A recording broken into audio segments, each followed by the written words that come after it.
जब कांग्रेस की सरकार थी तब धर्म के आधार पर आरक्षण दिया। अब क्या हुआ है, सुप्रीम कोर्ट में रुक जाता है क्योंकि 50% की सीमा है। वो ओबीसी का कोई कल्याण नहीं चाहते हैं।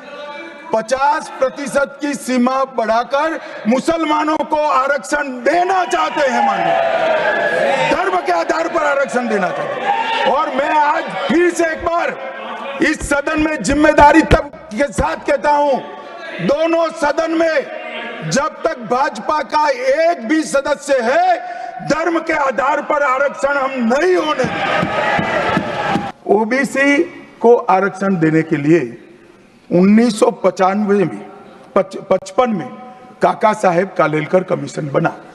मान्यवर, इसका रिपोर्ट कहां है? दोनों सदन के रिकॉर्ड पर मैंने ढूंढा, कहीं नहीं, बुला दिया गया। क्यों? क्योंकि ओबीसी को आरक्षण मिलता था।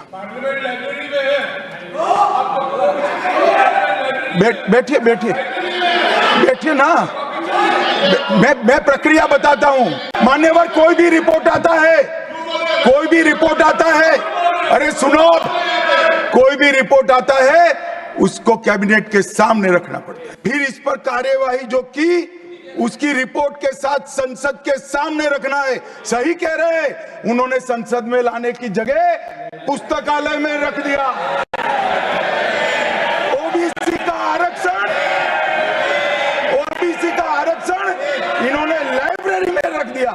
समाज के जीवन में इतना बड़ा सामाजिक बदलाव करने वाले कानून को उत्तराखंड सरकार ने मॉडल कानून के रूप में पारित किया है। इसकी न्यायिक मीमांसा होगी, इस पर सामाजिक चर्चा होगी, धर्म के विद्वान चर्चा करेंगे, कुछ सजेशन आएंगे तो इसको स्वीकारेंगे और बाद में भारतीय जनता पार्टी की सरकार हर राज्य में कॉमन सिविल कोड लेकर आए। आज तक नहीं मिला, वो भी कांग्रेस पार्टी के तुष्टीकरण की नीति थी। 370 पर कई बार चर्चा हुई है, मैं ज्यादा कहना नहीं चाहता।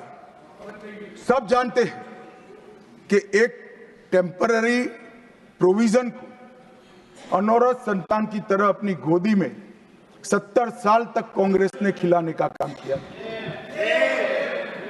और 370 हटाने के लिए लोहे का जिगर चाहिए। और जब देश के प्रधानमंत्री नरेंद्र मोदी जी 2019 में फिर से प्रधानमंत्री बने, एक ही झटके से इसी सदन में 370 और 35 को समाप्त। इसी सदन में कहते थे खून की नदियां बह जाएगी, खून की नदियां छोड़ो, कंकड़ चलाने की किसी की हिम्मत नहीं है। मान्यवर, मैं आज आपको बात कहने आया हूं। अभी मैंने कुछ समय में मोहब्बत की दुकान के बहुत नारे सुने। मोहब्बत की दुकान देश के हर गांव में खोलने की महत्वाकांक्षा वाले लोग भी बहुत भाषण उनके मैंने सुने हैं। मेरा उनको कहना है, मोहब्बत दुकान से बेचने की चीज नहीं है भैया। मोहब्बत प्रचार की चीज नहीं है। मोहब्बत दिल में बसाने का जज्बा है और मोहब्बत दूसरों को महसूस कराने का लम्हा है। अगर इतना समझ जाएंगे तो और कोई तकलीफ नहीं पड़ेगी। मान्यवर, सावरकर जी के सामने जो वीर लगा है ना, वो कोई सरकार, कोई पॉलिटिकल पार्टी की चुनी हुई सरकार ने नहीं दिया है। इसके सामने वीर, उनकी वीरता के कारण 140 करोड़ लोगों ने। मान्यवर, आज सावरकर जी की एक उक्ति में यहाँ पर कहना चाहता हूँ। उनका एक मराठी में वाक्य है, तुझ साठी मरण ते जनन, तुझ बिन जनन ते मरण। इसके आगे है, हे मातृभूमि, तेरे लिए मरण मृत्यु ही जीवन है और तेरे बिना जीवन मेरे लिए मृत्यु से भी कठिन।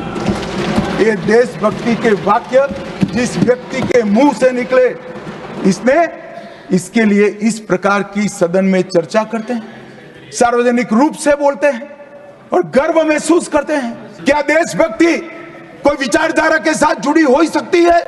हमारे एक सम्मानीय सदस्य ने कहा कि कि चर्चा का स्तर कितना नीचा हो गया है कि यहाँ चित्रों की चर्चा हो रही है। मान्यवर, अगर संदेश लेना नहीं आता तो संविधान का भी कोई उपयोग नहीं। ये सारे जो चित्र लगाए हैं वो हमारे हजारों साल से चलने वाले हमारे राष्ट्र के जीवन को उद्घोषित करने वाले। और कोई ये न समझे कि हमारा संविधान दुनिया के संविधानों की नकल है। हाँ, हमने हर संविधान का अभ्यास जरूर किया है, क्योंकि हमारे यहाँ तो ऋग्वेद में कहा गया, हर कोने से हमें अच्छाई प्राप्त हो, शुभ विचार प्राप्त हो और शुभ विचार को स्वीकारने के लिए मेरा मन खुला हो। हमारे संविधान की रचना के बाद डॉक्टर आंबेडकर ने बहुत सोच समझकर एक वाक्य किया था। मैं आंबेडकर जी के वाक्य को सदन के सामने प्रस्तुत करना चाहता हूं।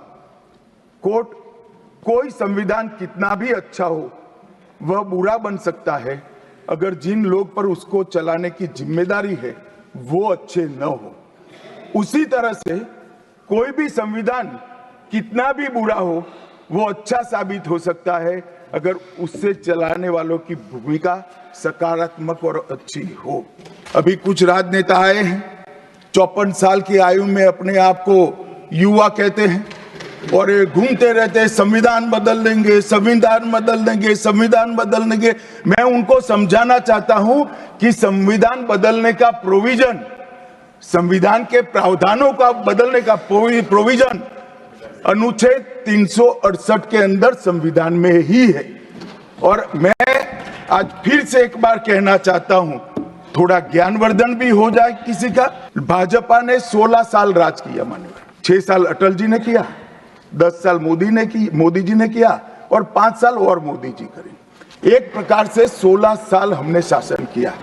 16 साल में हमने 22 बार संविधान बदला, संविधान के अंदर परिवर्तन की। और कांग्रेस ने 55 साल करा और 55 साल में 77 परिवर्तन कांग्रेस ने भी किए, कांग्रेस के शासन में भी हुए। पहला संशोधन हुआ 18 जून 1951 में।